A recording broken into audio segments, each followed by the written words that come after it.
60 കൊല്ലം മുമ്പാണ് ഈ മലപ്പുറം ജില്ല രൂപീകരിച്ചത്. ആ രൂപീകരിച്ച ഘട്ടത്തിൽ തന്നെ കോൺഗ്രസും ആര്യാടനും ഈ ജില്ലയ്ക്കെതിരായിരുന്നു.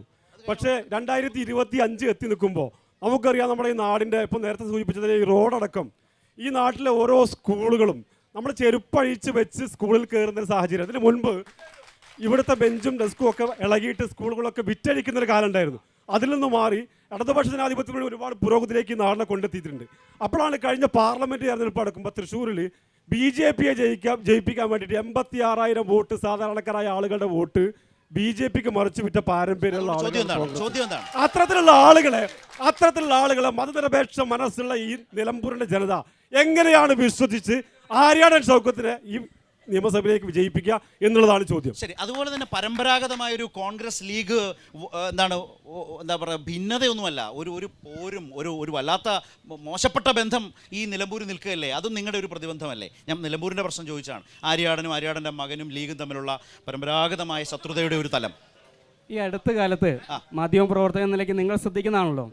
ഈ മലപ്പുറം ജില്ലയിലോ അല്ലെങ്കിൽ ഈ നിലമ്പൂർ നിയോജകമണ്ഡലത്തിലോ ലീഗും കോൺഗ്രസും തമ്മിലുള്ള നിങ്ങൾ ആ ബന്ധം വഷളാവുന്നു എന്ന് പറഞ്ഞല്ലോ, ആ തരത്തിലേക്ക് ഏതെങ്കിലും ഒരു വാർത്തകൾ നിങ്ങൾക്ക് കൊണ്ടുവരാൻ പറ്റുന്നുണ്ടോ? ഒരു വാർത്തയുമില്ല. കൂടി അതൊക്കെ പറഞ്ഞ കഥകള്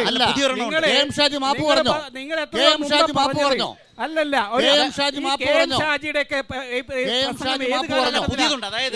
ആര്യാടൻ ഷൗക്കത്തിന്റെ മികവ് എന്താണെന്ന് ചോദിച്ചപ്പോൾ KM ഷാജി പറഞ്ഞത് UDF സ്ഥാനാർത്ഥിയാണ് എന്നുള്ള ഏക മികവേ അദ്ദേഹത്തിനുള്ളൂ എന്ന് പറഞ്ഞാൽ മുമ്പ് പറഞ്ഞിടത്ത് നിൽക്കുന്നു എന്നാണ്. തങ്ങളുടെ തറവാട്ടിൽ ആത്മീയ വ്യാപാരമാണ്. അത് മുമ്പ് പറഞ്ഞിട്ടുണ്ട് അനിൽകുമാർ. ഏതോ ഒരു കാലത്ത് സംബന്ധിച്ച് വർത്തമാനകാല രാഷ്ട്രീയത്തെ കുറിച്ചാണ് പറഞ്ഞത്. ഈ തെരഞ്ഞെടുപ്പിൽ നിങ്ങൾ ഉന്നയിക്കുന്ന തരത്തിലുള്ള ഭിന്നതകൾ UDFനുണ്ടോ എന്ന ചോദ്യത്തിന് നിങ്ങൾക്ക് ഉത്തരവുണ്ടോ?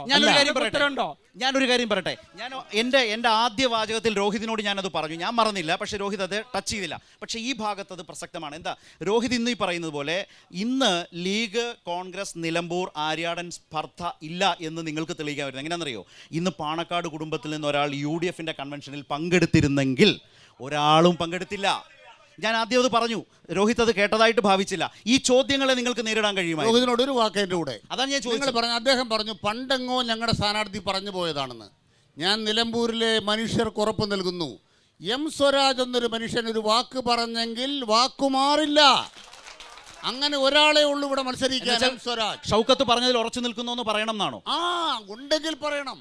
ഓ, അത് ശരി. ഉണ്ടെങ്കിൽ പറയണം. നേരുണ്ടെങ്കിൽ പറയണം. നേരുണ്ടെങ്കിൽ ഇവിടെ പറയണം.